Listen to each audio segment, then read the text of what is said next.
कि उपेंद्र कुशवाहा के बेटे तो पहले वाली सरकार में मंत्री थे और ये मानकर चला जा रहा था कि उनको विधान परिषद भेजा जाएगा और ये सम्राट चौधरी का फैसला नहीं होगा। लेकिन इतना बड़ा ऑफर होता तो उपेंद्र कुशवाहा बीजेपी में शामिल हो ही गए होते। लेकिन उपेंद्र कुशवाहा भी चुपचाप बैठने वाले नहीं हैं, उनका तेवर आप देख ही चुके हैं। तो मुझे लगता है कि उनके बेटे को मंत्री नहीं बनाया जाएगा तो कोई बड़ा स्टैंड ले सकते हैं। नमस्कार, आप देख रहे हैं 4 PM और मैं हूं अभिषेक मिश्रा। देखिए, सम्राट चौधरी के मुख्यमंत्री बनने के बाद बिहार के राजनीतिक गलियारों में ये चर्चा रही है कि क्या बिहार में सम्राट चौधरी वर्सेज विजय सिन्हा चल रहा है, और इसके कई कारण हैं, कई घटनाक्रमों को जोड़कर इससे देखा गया और उसकी वजह से फिर ये चर्चा शुरू हुई। लेकिन क्या बिहार में सम्राट चौधरी वर्सेज उपेंद्र कुशवाहा भी शुरू हो गया है, ये बड़ा सवाल है। इसलिए कि भारतीय जनता पार्टी की एक लिस्ट सामने आई है। भारतीय जनता पार्टी ने अरविंद शर्मा को MLC उम्मीदवार बनाया है। जिस सीट पर उपेंद्र कुशवाहा के बेटे की दावेदारी मानी जा रही थी, दीपक प्रकाश को MLC उम्मीदवार बनाया जाना था, उस पर बीजेपी के किसी नेता को उम्मीदवार बनाया जाना, बिहार के राजनीतिक गलियारों में इसको लेकर बड़ा शोर शराबा है। हमारे साथ बिहार के senior journalist Shrikant Pratyush sir हैं। सर, क्या उपेंद्र कुशवाहा के बेटे को उम्मीदवार न बनाकर भारतीय जनता पार्टी ने जिस तरह से अरविंद शर्मा को उम्मीदवार बनाया है, इसको माने कि सम्राट चौधरी वर्सेज उपेंद्र कुशवाहा चल रहा है बिहार? देखिए, अगर ऐसा होता है तब तो बड़ी बात है, क्योंकि उपेंद्र कुशवाहा के बेटे तो पहले वाली सरकार में मंत्री थे और ये मानकर चला जा रहा था कि उनको विधान परिषद भेजा जाएगा, क्योंकि 6 महीना के पहले तो भेजना ही था। अगर उनको दोबारा MLC अगर नहीं बनाया जाता है तो मतलब दोबारा मंत्रिमंडल में जगह भी नहीं मिलेगी, और दोबारा मंत्रिमंडल में जगह नहीं मिलेगी तो उपेंद्र कुशवाहा का रुख क्या होगा, ये देखना दिलचस्प होगा। और ये सम्राट चौधरी का फैसला नहीं होगा। सम्राट चौधरी पार्टी का इतना बड़ा फैसला अकेले नहीं ले सकते हैं, ये बीजेपी का फैसला होगा।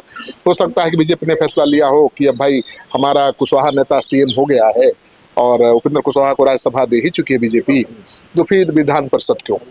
सम्राट चौधरी के बाद, माफ कीजिएगा, नीतीश कुमार के बाद या JDU के बाद भारतीय जनता पार्टी का अगला निशाना RLM है, उपेंद्र कुशवाहा की पार्टी है, क्योंकि विलय की भी खबर आई थी। संयोग इतने होते नहीं राजनीति, पहले विलय की खबर आए, उसके बाद MLC की सीट न मिले, बीजेपी का उम्मीदवार हो जाए। ये चुनाव के पहले भी ये चर्चा थी कि उपेंद्र कुशवाहा को बीजेपी की तरफ से ऑफर है पार्टी के विलय करने का, और ये भी दावा किया जा रहा था कि उनको बीजेपी CM बना देगी। लेकिन इतना बड़ा ऑफर होता तो उपेंद्र कुशवाहा बीजेपी में शामिल हो ही गए होते, पार्टी का विलय कर दिया होता, क्योंकि ये तो पहली बार होता नहीं, कई बार पार्टी के विलय कर चुके हैं।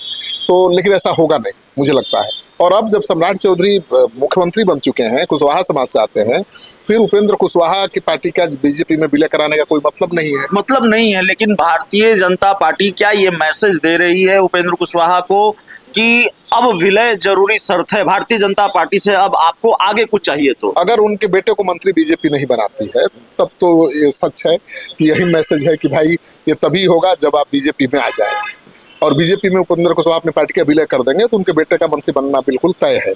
लेकिन उपेंद्र कुशवाहा भी चुपचाप बैठने वाले नहीं हैं, उनका तेवर आप देख ही चुके हैं। तो मुझे लगता है कि उनके बेटे को मंत्री नहीं बनाया जाएगा तो कोई बड़ा स्टैंड ले सकते हैं। लेकिन अभी फिलहाल बिहार की राजनीति ऐसी है कि कोई चारा नहीं है। हालांकि ये कहना थोड़ी जल्दबाजी होगी, गुंजाइश थोड़ी कम है, लेकिन क्या इस बात की जरा सी भी गुंजाइश है कि उपेंद्र कुशवाहा के सामने आगे चल के कोई रास्ता न रहे कि या तो विलय करें या NDA छोड़े? अब देखिए, नहीं, ऐसा नहीं है। उस बीजेपी इतना भी दबाव नहीं बनाएगी, क्योंकि खराब मैसेज आएगा। उपेंद्र कुशवाहा भी कुशवाहा के बड़े नेता है, और बीजेपी उनको कह देगी कि आप NDA छोड़ दीजिए, नहीं तो पार्टी का विलय करिए। ऐसा नहीं होगा। विलय का प्रस्ताव हो सकता है। उपेंद्र कुशवाहा मुझे नहीं लगता कि अब अपनी पार्टी का विलय करेंगे। उनके पार्टी के 4 विधायक हैं, क्यों विलय करेंगे? आखिरी सवाल है, बिहार में अब मंत्रिमंडल विस्तार होना है, तो क्या ये माने कि दीपक प्रकाश RLM कोटे से शपथ नहीं लेने जा रहे हैं? RLM के जीते हुए विधायकों में से कोई मंत्री बनेगा? देखिए, मुझे ऐसा लगता नहीं है।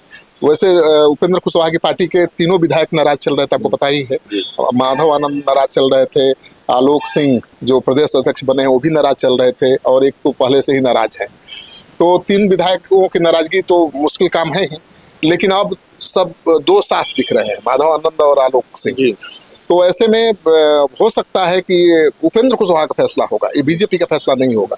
अगर उपेंद्र कुशवाहा अपने बेटे की जगह किसी दूसरे को मंत्री बनाते हैं तो ये उनका फैसला होगा, क्योंकि सवाल उठेगा कि उपेंद्र कुशवाहा अपने मन से क्यों अपने बेटे को ड्रॉप कराएंगे। या तो दबाव में आ गए, पार्टी टूटने का खतरा है, पार्टी के विधायक बीजेपी में जा सकते हैं, ये खतरा है, तभी तो ऐसा करेंगे। तो मुझे लगता है कि उपेंद्र कुशवाहा दोनों में से कुछ नहीं करने वाले हैं, नो पार्टी का विलय करेंगे, नो बेटे को ड्रॉप कराएंगे। वो चाहेंगे कि उनकी पार्टी मंत्रिमंडल में बेटा शामिल हो, और मुझे लगता है कि उपेंद्र कुशवाहा के बेटे को मंत्रिमंडल में जगह मिलेगी, एक सीट मिलना है। उपेंद्र कुशवाहा रहे और उनकी पत्नी, कोई ना कोई मंत्री बनेगा।